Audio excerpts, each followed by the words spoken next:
So, Call the meeting to order. Stand for the pledge. to the flag of the United States of America and to the republic for which it stands, one nation under God, indivisible, with liberty and justice for all. Make the records reflect that Nancy couldn't make it tonight. At this time, we will do the athletic awards. Good evening, and thank you, Ms. Ferreira, Mr. Conklin, Mr. Carpentieri, Mr. Hollick, and the entire Board of Education for this opportunity for me to talk on the behalf of Eldred Athletics. We've had a lot of great things happening at the Hive in the last couple of seasons, and I would like to take the time to honor the athletes this evening and talk about all the great things that have happened. Earlier this month, we did have a little scholar-athlete reception honoring the winter and fall sports, but I would like just to mention some of the things that have happened to everyone in the community and to the board. This, in the winter and fall season, out of our 9 teams, we had 5 scholar athlete teams, which means that 5 of our teams had students that were 90 or above, 75% of the teams. So they were honored by New York State. We had Class D All-Stars for football, basketball, and track. We had a Class D Player of the Year for soccer. We had an exceptional senior. We had track shot put records broken by Lindsay Zagrodic. She broke it twice in 1 year, or 1 season. She also qualified for state, she made 3rd in state quals, and Thais Mack also was like an inch away from breaking the school record with 6 feet. He almost got it, but he missed it just by a little bit. We had 2 tournament state champions in wrestling, Josh Warming and Luke Potter.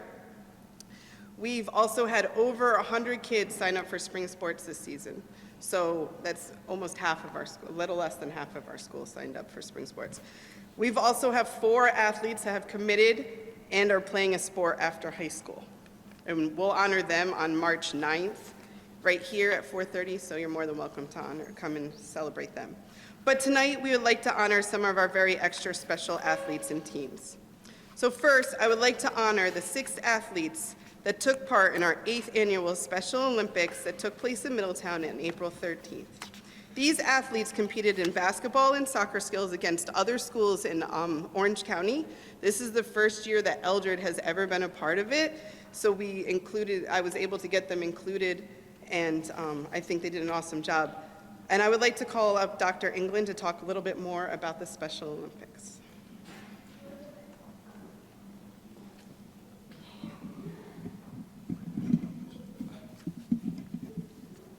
Good evening.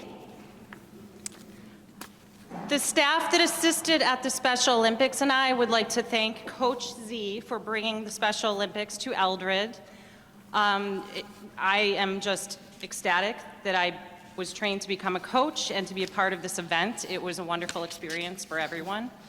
Coach Z and I would also like to thank the staff that went above and beyond to assist at the event and also to assist at practices as well.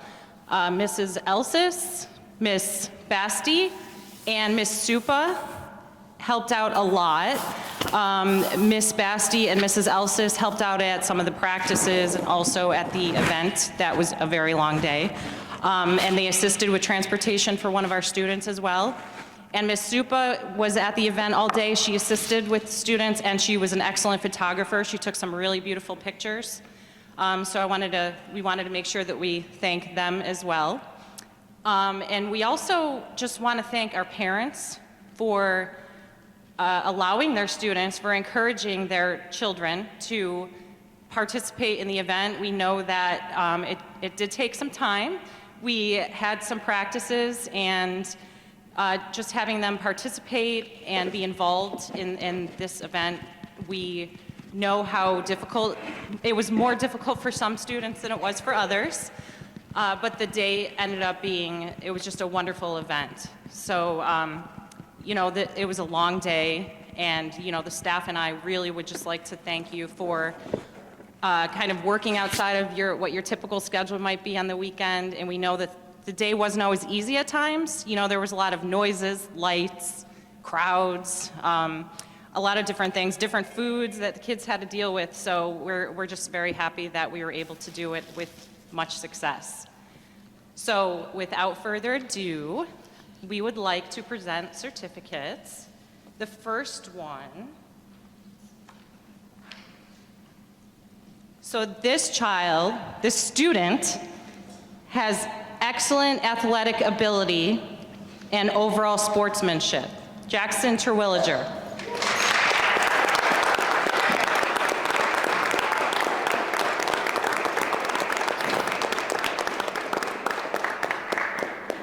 Jackson has 2 gold medals.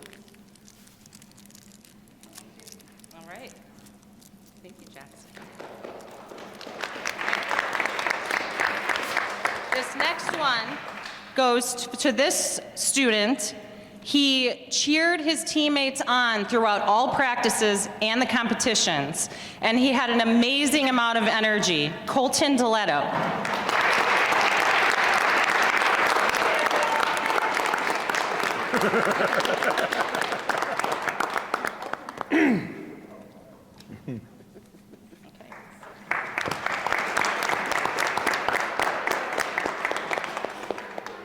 This student showed superb soccer skills, and he showed extensive progress with his participation and cheering his teammates on when they won awards. Caden McCaw.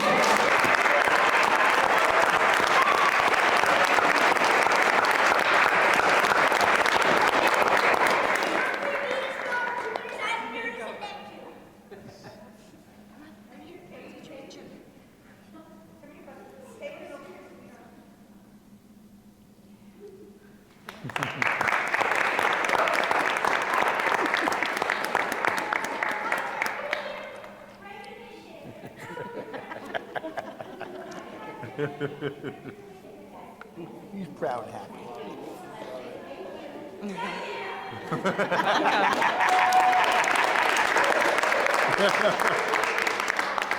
The next student showed substantial progress with participation and ball skills, and he was an excellent friend to all of his teammates. Keith Blout.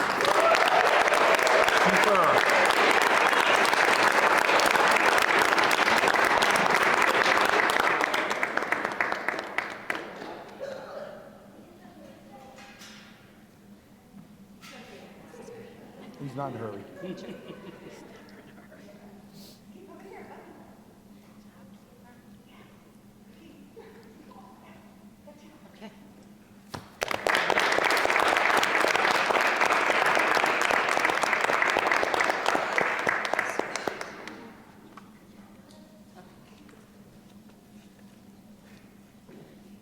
This student showed amazing basketball skills, and he always made everything fun.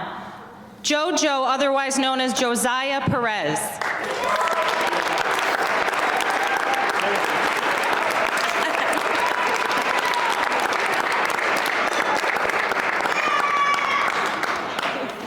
That's Colin's favorite. Oh, yeah.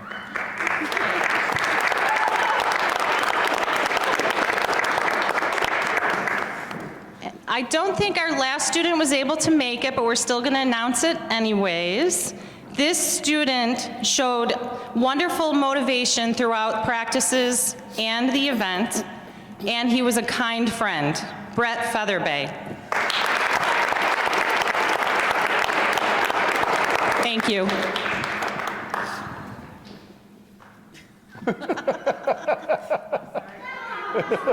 It's okay. Just to give a little bit more background, in Middletown, they did provide lunch, breakfast and lunch to all of the athletes and parents and fans, anybody. And I know a lot of parents and people have come to me and asked if we could start this up here in Sullivan County, and we're already looking into it. So hopefully we can start this event here in Sullivan County.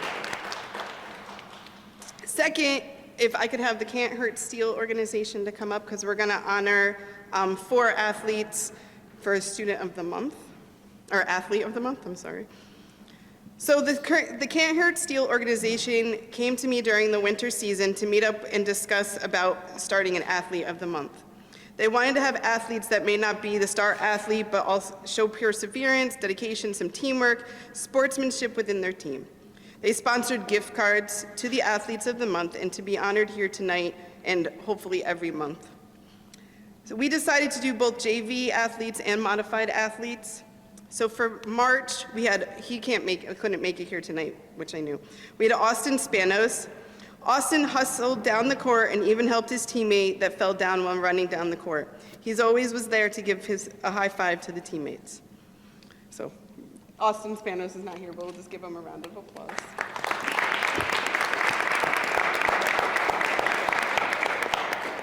Our modified athlete of the month was Mary Blott. Mary was definitely not the biggest player on the team, but she grew more confident with every dribble, to the point she was shooting threes by the end of the season. Mary Blott.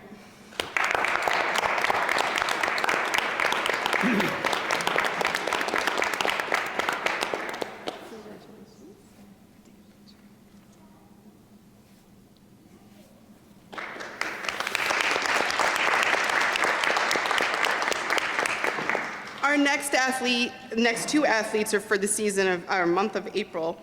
First one is Kenzie Petra Pettit. She is actually at a softball game right now, otherwise she would have been here. So, Kenzie is a student athlete on the modified softball team. She is an 8th grader and has continued to show heart and dedication to her team. She is a hard worker and a great role model for her the younger players. So she's going to be here. So, Kenzie Petra Pettit.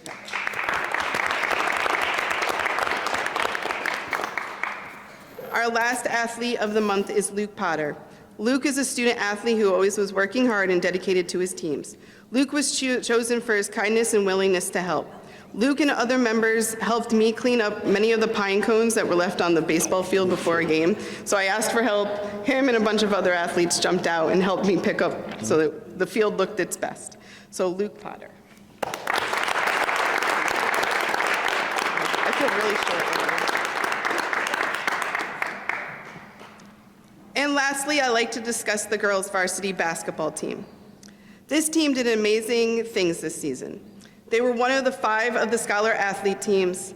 They also had one of the BCNANY, which is Basketball Coaches Association of New York, top 50 players of the year, Olivia Gonzalez. They were also divisional champs, sectional champs, and went to Long Island for regional state tournament playoffs. The team would like to dedicate their divisional plaque and their sectional plaque to the board and to the school, which will be put in the trophy case tomorrow. I would like to congratulate to the basketball team and to Coach Hollick, and then to all the athletes here this evening, thank you again. And thank you again to all of you, the board members, the community for being such great supporters of the Hive and to the Eldred Athletics. Go Yellow Jackets. Thank you.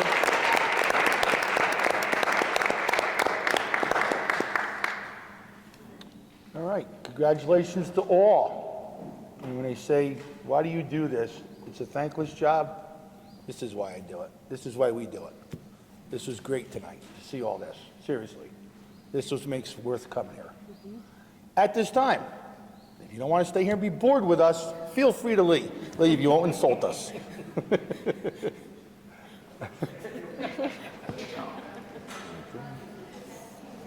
Except for you, Jenna. You have to.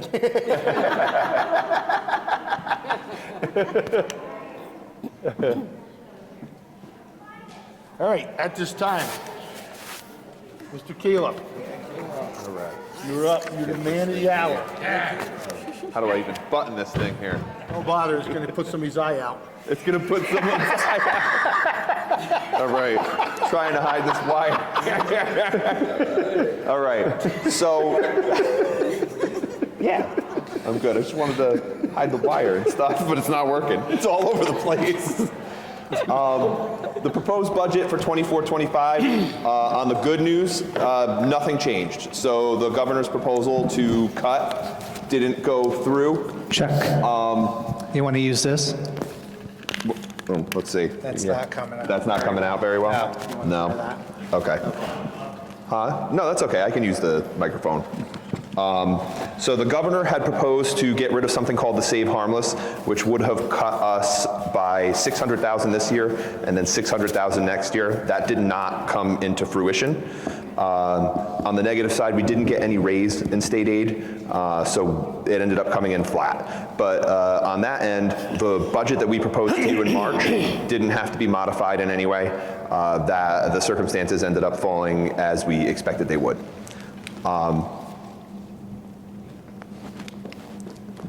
So our district strategic objectives haven't changed. We're looking to maintain all of the programs that we've put into place. We're looking to continue our robust professional development, which we've invested a lot of money in the last couple of years, and we don't want to take anything away from that. The self-contained 811 program is in full swing. We have actually accepted a student from another district, and there's a second district that is interested in enrolling a student with us for next year, which Bethany is working on now. So that more or less has paid for itself. We're going to continue the increased number of club activities over at the elementary school. We're going to continue the college program. However, next year we will be requiring parents to pay. That being said, if they enroll through Sullivan County Community College and you qualify for free and reduced lunch, you can pay Sullivan County Community College. The rate is only $25. So you can qualify for a scholarship if you qualify for free and reduced lunch. Our revenue budget this year is only going up 1.57%, even though taxes are going up 538. State aid is going down 242. Now, it's not really going down, it's staying flat. What's happening is we're losing $274,000 in building aid. That building aid is going down because the price of our bond payment is going down this year. So normally we pay $1.2 million on our bond. This year we're only going to pay 900 and change thousand. So it's a wash. We lose 270, but we pay 270 less. But it is flat. Our other revenue is staying flat. What goes into other revenue are the BOCES refund, interest and earnings, any refunds on insurance recoveries, things like that. None of them by themselves make up a huge portion, but together they come up to 700,000. And then reserves, we always put 100,000 in reserves. What that is for any retirements, which I may not know about. We usually take, there's a reserve that we have for employee vacation accruals. When somebody retires, you pay out their vacation and sick time. I always take it out of that reserve, and we pay into the reserve every year. The idea is we're putting the money aside, and when somebody leaves, it's not really hitting our regular budget. The school tax rates, these are estimated right now. We're going to have better ones for when the budget hearing comes. The tentative tax rolls are due May 1st, so I don't have this year's tax rolls. I have to base them on last year's, which means nothing that was built or added to the tax rolls between last year and this year is included in this number. So these are going to be higher than what I actually expect. But the school tax rate, 4.29% is the tax cap. That is what would happen on a $200,000 home for the year based on the districts right now. So but here's the difference, and it's very difficult to describe, but with the equalization rate, a $200,000 home in Tustin, you would only have paid $120,000 for. So that's what an equalization rate does. It tries to bring the value of the home up to what the actual market value is. But Tustin ends up getting hit because of the equalization rate. Property taxes make up 66% of our revenue. State aid makes up 30%. State aid is not going up. That's why we had to reduce some of the COVID expenditures we had. We were hoping we could maybe continue them after the grant ran out. But since state aid has not given me a raise in 5 years, which I'll show you later in the slides, we don't have the extra money to keep those particular positions after the funds expire. This is how the tax cap is calculated. We'll have this up on the website if people are ever interested in how that gets done. That 0.0081, that's 0.8%, that is not going to increase your taxes. That's new growth. That's new properties that came in.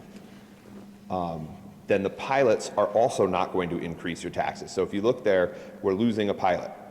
That comes out. But what's going to happen is those pipelines are going to go onto your tax rolls, and those people are going to pay taxes. They're going to eat that amount. So even though it's going up 4.29% likely, and I'll have a better number for you in May when the actual tax rolls come out, it should only hit people by around 2.5%.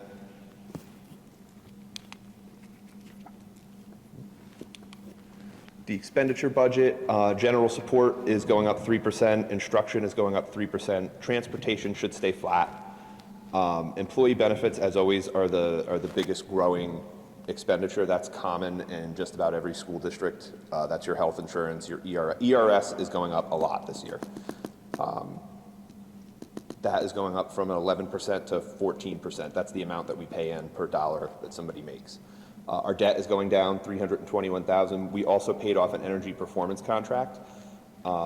That's coming due, we paid in January, so that's done as well. So that's going down by that amount. And the transfers, that's the money that we put into the school lunch to fund the cafeteria. That's the taxpayers' portion of it. Everything else is covered by the revenue made there. That's just a breakdown of how our money is spent. 50% is on instruction, 23% on employee benefits, and then the rest is made up of your general support, transfers, debt. Those are relatively small compared to the rest. So this is the reductions in force to pre-pandemic levels we were talking about. So most of these positions were added during the pandemic with pandemic funds, with the hope that if the state aid kept up with it, that we might be able to keep some of them.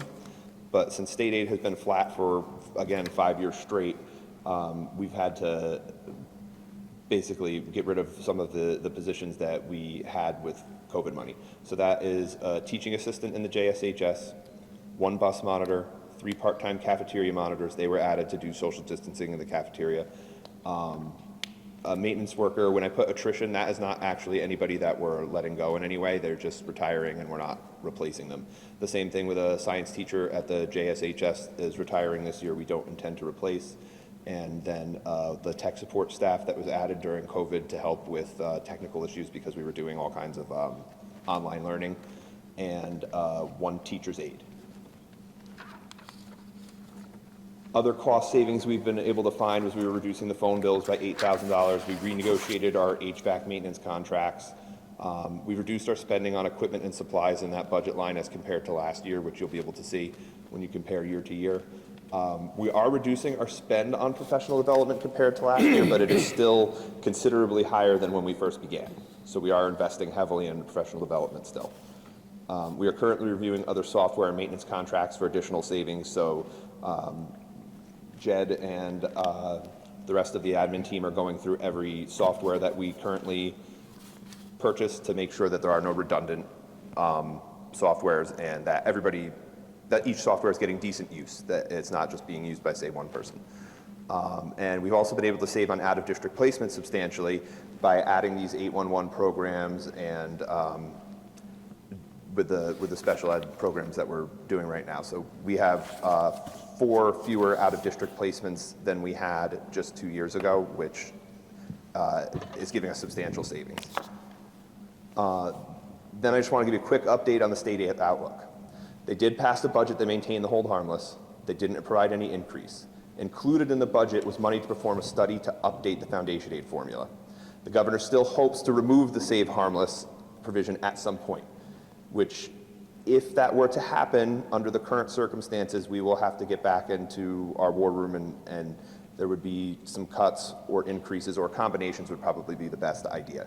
Hopefully the new formula is more generous to rural districts and we don't get cut that deep. But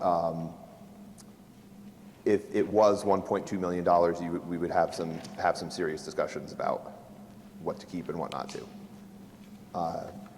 And then finally, this was just to kind of show you the last 5 years where I'm actually going to get less state aid than I got in 2021 this year. So I went from $5.9 million. We got a big bump in 21-22. Our BOCES aid had gone up to 54% that year. But now because it's not just foundation aid, it's the expense-based aids, and they've dropped all of them. So I don't get as much transportation, I don't get as much BOCES, I don't get as much building aid. And our enrollment has held fairly steady, and I would expect, so that estimate 441, I don't think is going to happen. I think we're going to go up in enrollment. That 441 was based on that study we did, but this year we have so far, I believe, almost 36 kids that are 33 that are enrolled in pre-K, and the 14 that were included in that 454 are now going to be 20-ish for for kindergarten. So we're going to gain 6 there. We're going to gain 19 in the pre-K. And so depending on what our graduating class is, we might have steady or increased enrollment next year, which is good. As long as we keep steady at this number, that's comfortable. Are there any questions that the board has about the budget before you pass it? I can answer anything you want.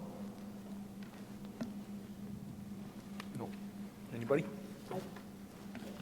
Not like we haven't talked, it's not like our first time talking about it. No, and it hasn't changed from the last time. Luckily, we got Talking about it in October. all of the stuff kind of came in exactly as we expected. That's a good thing. Just, 1 year at a time. Next year might not be good. You don't know.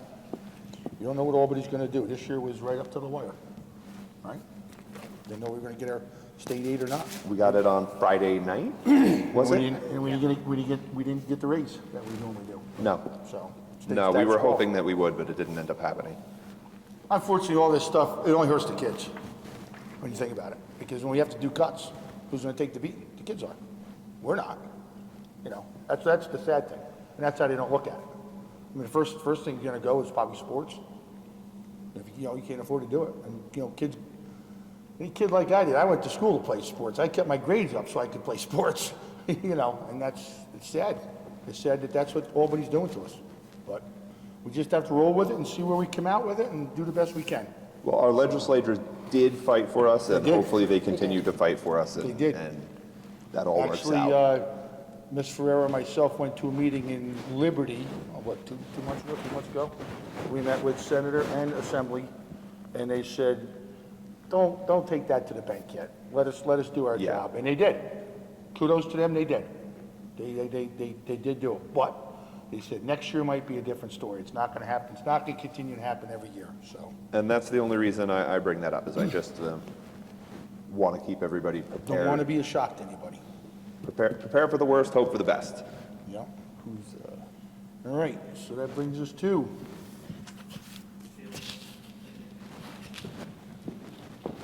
approval upon the recommendation of the superintendent that the following, read this one, please. I don't have my glasses. Which one?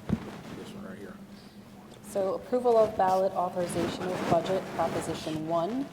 Approval upon the recommendation of the superintendent that the following resolution be placed on the May 2024 ballot. That the Board of Education of the Eldred Central School District is hereby authorized to expend for the fiscal year 2024-2025 is hereby adopted, and the requisite portion thereof to be raised by taxation on the taxable property of the school district is hereby authorized, $19,815,851 to levy taxes thereof. I need a motion. I'll make that motion. Motion made by Amador, seconded by Kristen. Any discussion? Seeing none, all in favor? Aye. Aye. Aye.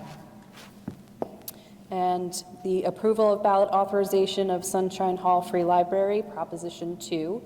Approval upon the recommendation of the superintendent that the following resolution be placed on the May 2024 ballot, that the Board of Education of the Eldred Central School District is hereby authorized to levy taxes annually in the amount of $38,000 and to pay over such monies to the Board of Trustees of the Sunshine Hall Free Library. I need a motion.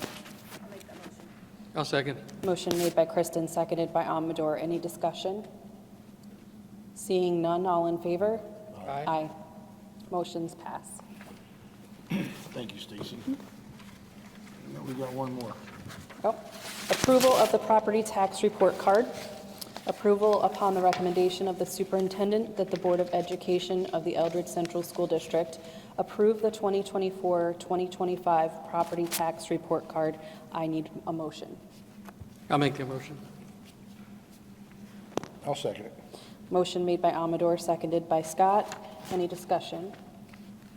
Seeing none, all in favor? Aye. Motion passes. Thank you. I left my glasses on the kitchen table. It's getting bad. All right. This time we have the superintendent report, transportation presentation. Ms. Ferrera. So before I get to the transportation presentation, One, I just wanted to say that right now, as of yesterday, as of 5 p.m., we have one candidate for re-election for the Board of Education. That's Stacy. So thank you very much. My pleasure. And I also want to say congratulations to Amador Laput and Beth Dearman for being recognized by the Mid-Hudson School Study Council for the years of service.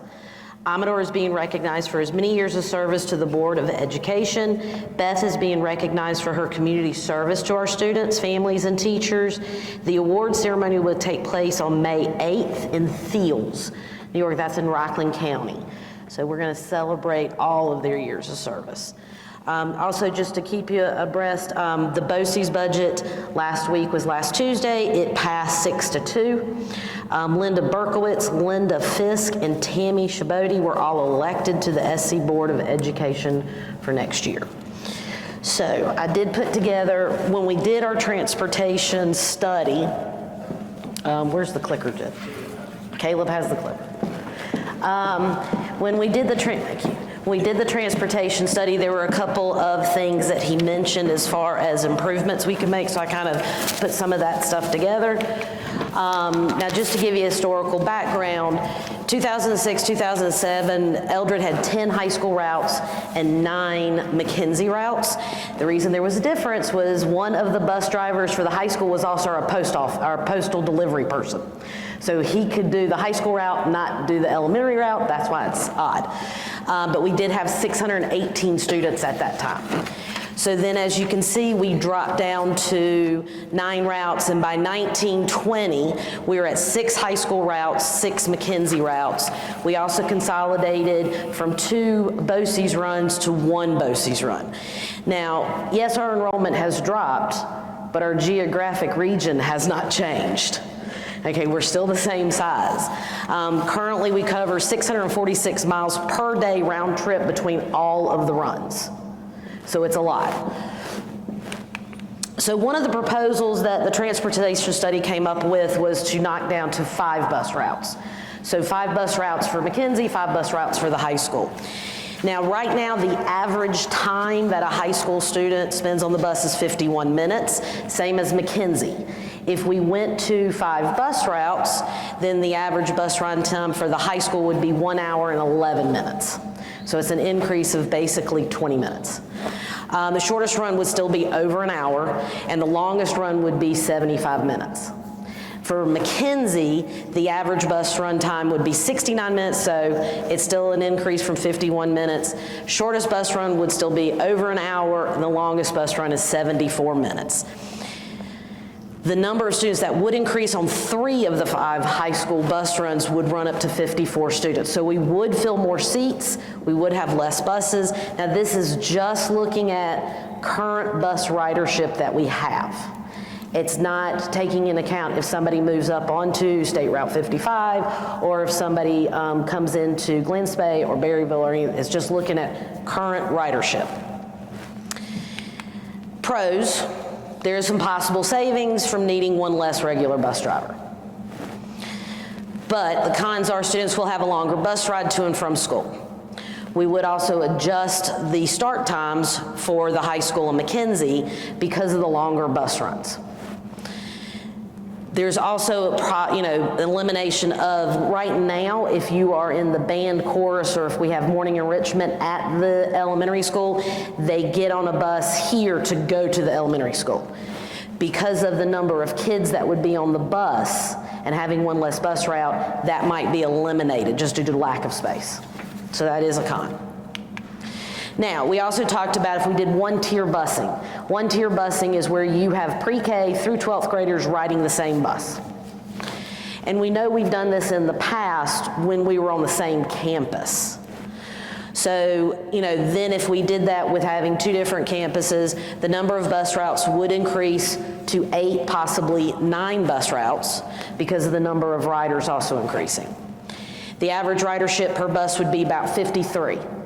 Pre-K to 12th graders. The average route will take less than 60 minutes.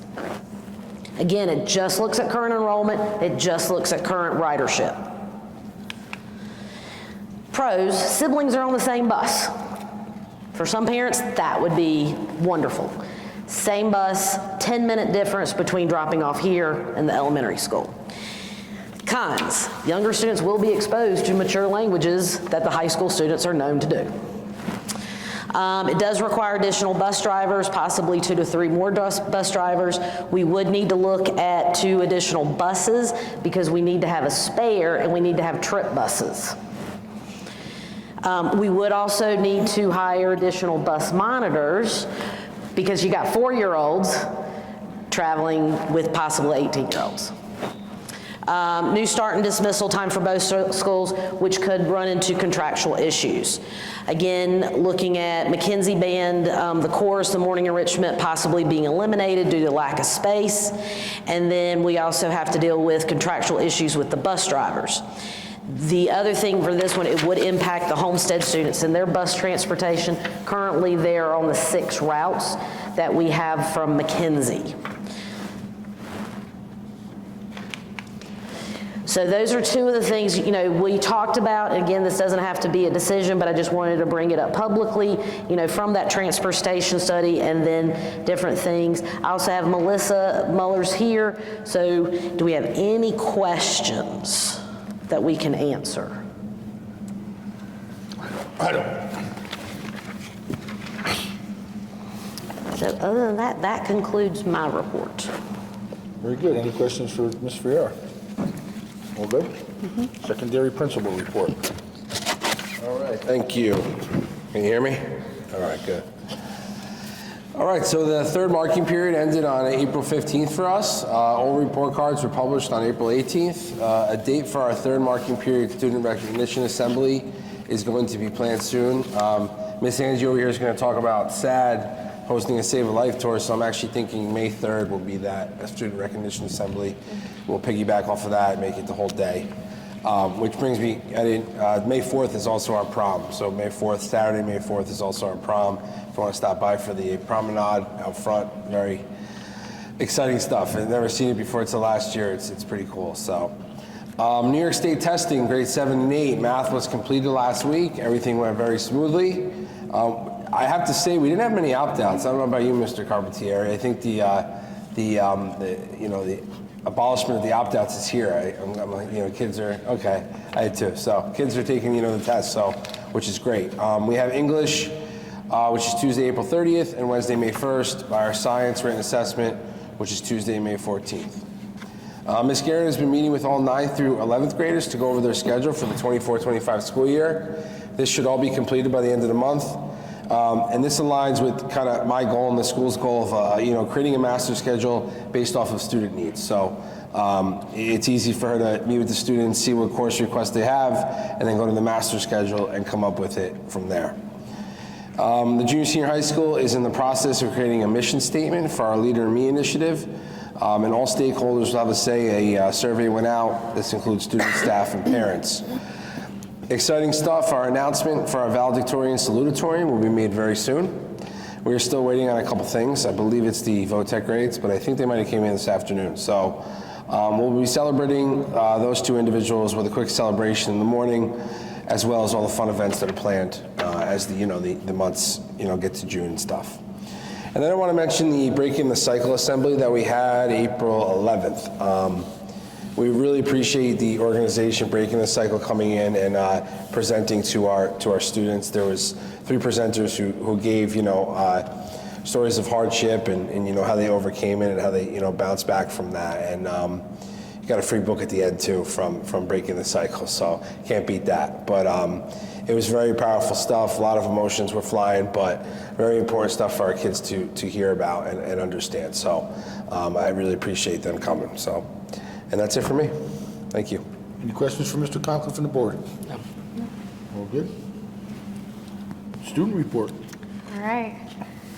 Everyone hear me? You're all good? Okay. For the National Honor Society, they had a blood drive on April 18th, which was very successful. We had a lot of people giving blood, which is very good because we are in need of that, as always. National Honor Society members will be going over to the George Rush Mackenzie to read stories with the younger students, giving back directly to our school, which is always great. And National Junior Honor Society members have been working in the junior senior high school gardens and just making it all prettier, which is nice. For SAD, they are hosting a Save Life Tour, as Mr. Conklin said, on May 2nd to promote safe driving awareness during the prom season. Mu Alpha Theta began a math program for problem of the month in the junior high school starting in the month of April, and the first winner was John Fisher.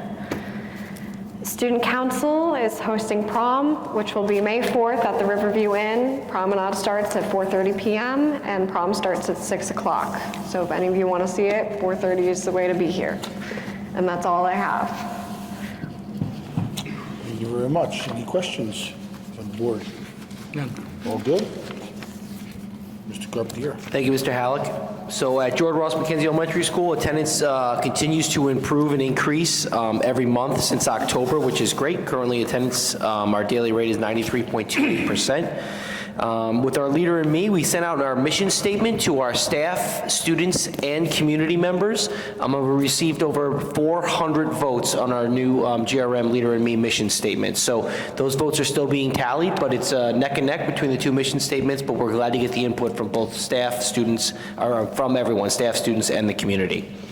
We were able to record some reciprocal teaching examples with Dr. Joan Miller last week, and those are going to be great tools for us to be able to coach and teach on reciprocal teaching going forward, right in the classroom, which is wonderful. Our units of study, we are planning our intra-visitations for the month of May, having teachers go and observe the writer's workshop in different grade levels so they can have an understanding of what the expectations are for students that are outside of their grade levels. Many teachers are continuing to work on their micro-credentialing through SUNY New Paltz on the science of reading. And for state testing, we had 3 opt-outs for ELA, but we are now finished with our makeup exam, so ELA testing is complete. We will perform our math test on May 1st and 2nd, and our 5th grade science state assessment will be on May 14th. We currently have 188 students enrolled in 18 different clubs for the spring trimester, which is just incredible. Our monthly assembly will recognize our medial or our second trimester academic award winners at the end of this month, so next week on Tuesday, April 30th. The spring concert put on by Miss Wildrick was incredible. Miss Wildrick is toward the end, and she was able to make it through. She's 9 months pregnant, and she's ready to go.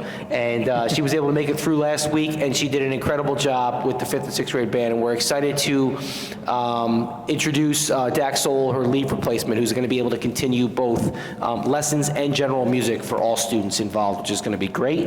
And then I'd also just like to give a shout out. Next month we'll discuss the winner of the Sussex County Miners Reading Challenge. So on July 2nd, we'll have our own game with the Sussex County Miners. It's a minor league baseball team located in Sussex County.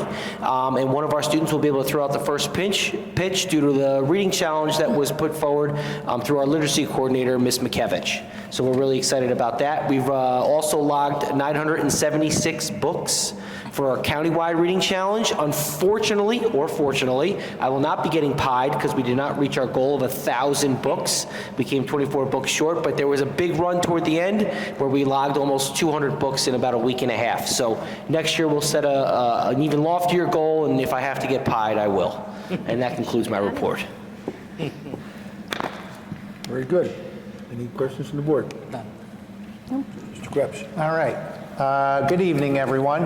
I am pretty short. Caleb mentioned about reviewing programs and materials for next year, so we're in the process of doing that. A lot of our software programs, we have an enormous amount of them, and so we were looking at usage to see if there were areas in which we might have a school license that we might be able to go down to an individual license, or if there's other alternative programs that staff could use. I'm also in the middle of NYSISLAT testing. We have 6 students in our district that receive ELL, English Language Learner Services. They have already received the speaking portion, and then come mid-May, there's about a 2-week window that they can get the listening, writing, and reading portion of their testing. The NISA/SLAT assessment is for English language learners. If they meet a certain requirement, they don't get services provided anymore with our district. They also can test out by receiving a 3 on the state assessment also. So they have a couple of different options, and depending on how they test, it determines what level of services we need to provide the students. I've been participating in a RTI, which is a response to intervention collaboration. It's a group of educators throughout the state where they talk about ways in which we can assist students with response to intervention. That's been pretty productive in providing us, or at least myself and the principals, some knowledge about what other services we can provide students. Also, I just participated last week in the New York State School Safety Summit. There was about 500 individuals from across the state. Over 20 people from Sullivan County participated, me being one of them, to learn ways in which we can keep our schools safer. And so I have some information that I'll share with our administrative team at our next team meeting, and we'll see many of them are low cost or no cost, and anywhere from, how do we harden our security doors in our building to how do we make it more visible for our outside of our building, meaning that you can see more things rather than covered up by shrubs and things like that. So some of them are very easy to implement. And lastly, I had the letter of engagement for you, but I guess that might not have made it to the board report, so maybe we can talk about that next time. Okay? All right. That's all I have for you this evening. Any questions for Mr. Krebs from the board? Okay. Thanks. I don't have much to say except for the fact the budget's up, and we need to vote yes. That's what we need to get out to the community. So we'll have the whole budget, next May? May 9th. May 9th. And when's the vote, May 11th? No, like May 21st. 21st, okay. So, that's very important, so it's always been this time of year. So, other than that, I have nothing else to say. Any public comment on the consent agenda items only? Moving forward, I will take a motion to approve consent items 701 through 1006. I'll make the motion. Second? Motion by Stacy, second by Kristen. Any discussion? All good? Take a vote. Kristen? Yes. Stacy? Yes. Amador? Yes. Yes. Any old business to come before the board? Any new business to come before the board? At this time, I'll take public comment on anything anybody wants to discuss. Please say where you're from and your name, please.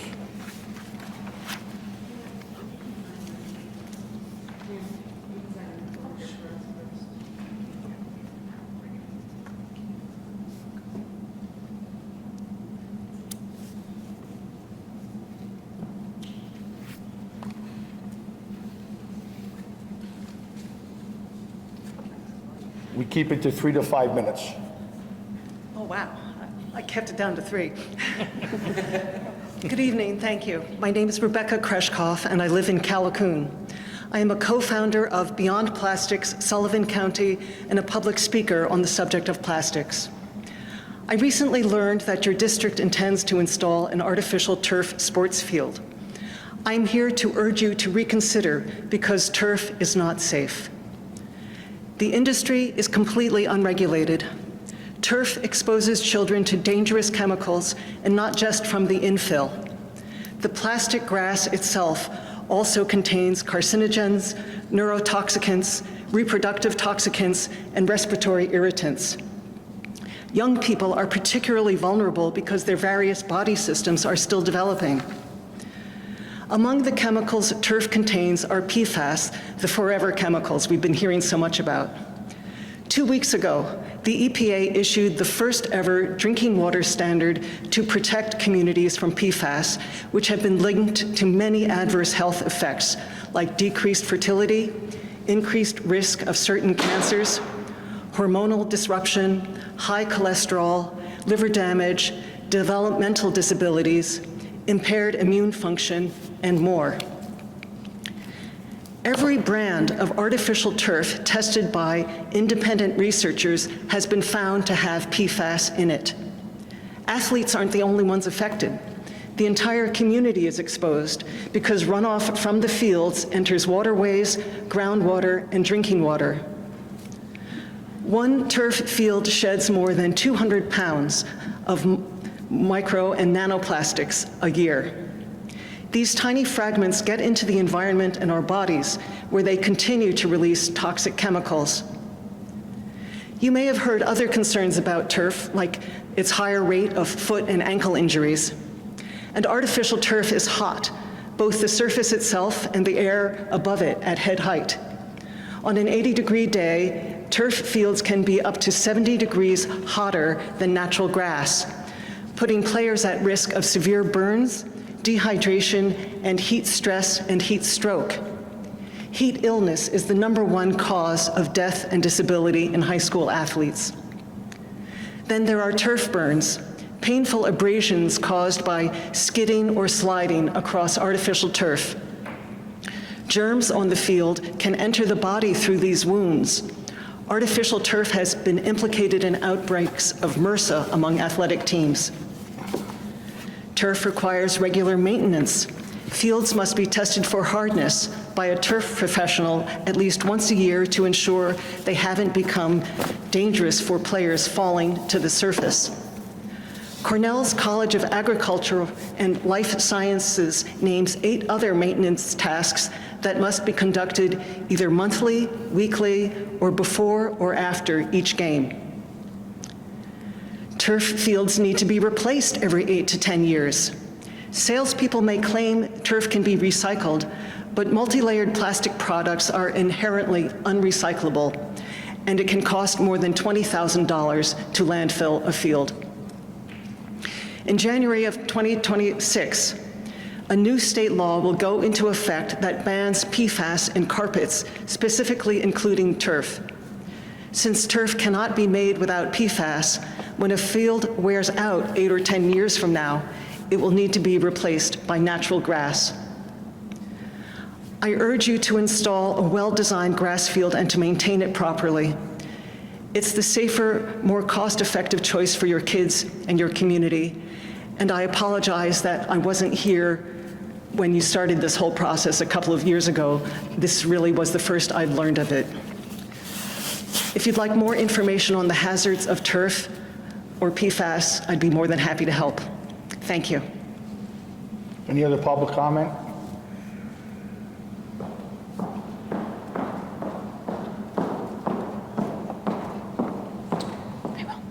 Hi, Beth Dearman from Eldred. These are actually questions that I realize you might not be able to answer tonight. So, Thanks for warning. no problem. So the first one is just in relation to the transportation presentation. You had mentioned that in either of those scenarios, that the morning programs, there potentially would not be transportation to them. But does that mean the morning programs would have to stop? Or would they be able to continue? It just is one of those things that it's like, They would be able to, they would be able to continue as long, but parents would be, and caregivers would be responsible for the transportation. It's back on. It's not going to be cost effective to do it was basically my idea back when I went to school. You came to this building with almost the same amount of kids. So I thought about trying to eliminate 2 bus runs, try to consolidate it, save money, and just have different start times. But with our study, you're going to add more bus drivers, which we have a problem getting now.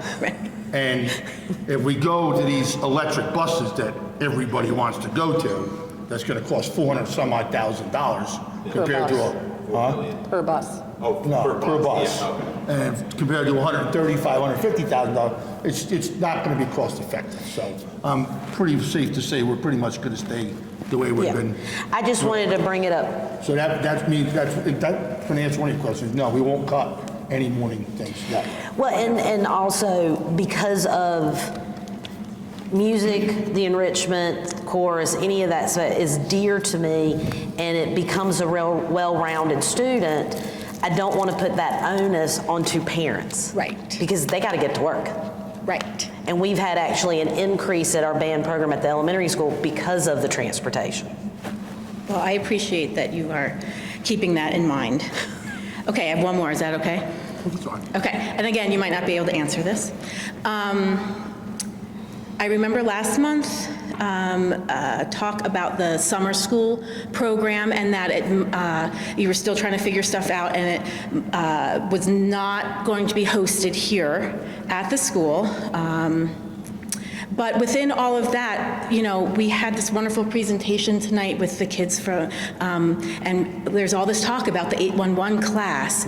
Is that class going to be able to continue to meet over the summer here where they are comfortable and familiar?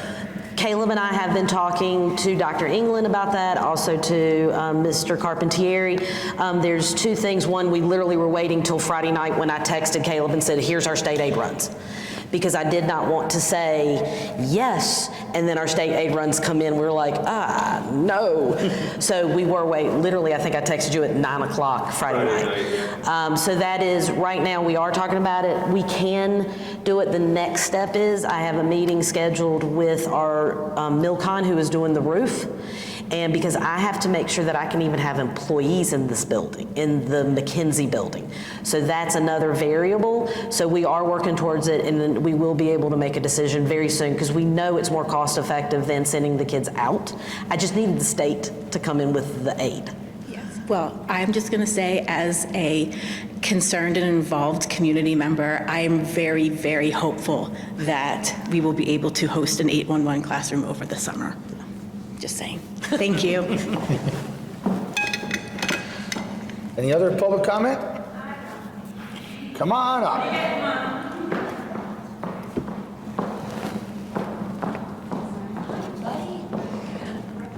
Oh, yes, thank you.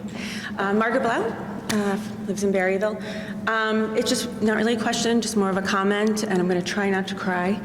But I have to share my son's story, who you all saw tonight. And 5 years ago, Mrs. Kurtzman said, you know, we want him in Eldred. And he is autistic, and we were nervous. He went to BOCES, he was doing fantastic. He came to Eldred, and it was a rough road. It was a rough road for everyone, and it wasn't fair for everyone. And he built this incredible team under your leadership. Dr. England was his first speech therapist here, and you know, she got him, and he was fantastic with her, and we saw the light, and the first summer program with her was amazing. Mr. C came on board and built this incredible special ed dream team, and they're sitting over there with others, and it has been, every year is getting better and better. And you talk about how much the district is saving, keeping these kids in-house. The special ed Olympics was nothing but wonderful. I never thought I'd saw my son play a sport. I never thought I would see him interact with other kids, giving each other hugs, cheering each other on. One student was in tears. They rallied around him. They nominate each other for Acts of Kindness awards. We are small, and I've said it, we are small but mighty, and embracing these students is one of the ways the school will survive. And as Beth asked about our summer program, it's critical for these kids to have the social skills with each other, whether it's 4 weeks, if it's 6 weeks, for them to become, hopefully someday, a general ed student. We need this to happen. So I thank you. My mouth is dry. I should have brought my water because I'm trying not to cry. But I thank you. I thank you for bringing that here. I thank you for what you're doing for him and all of his friends. So thank you. Did she sign me? Thank you.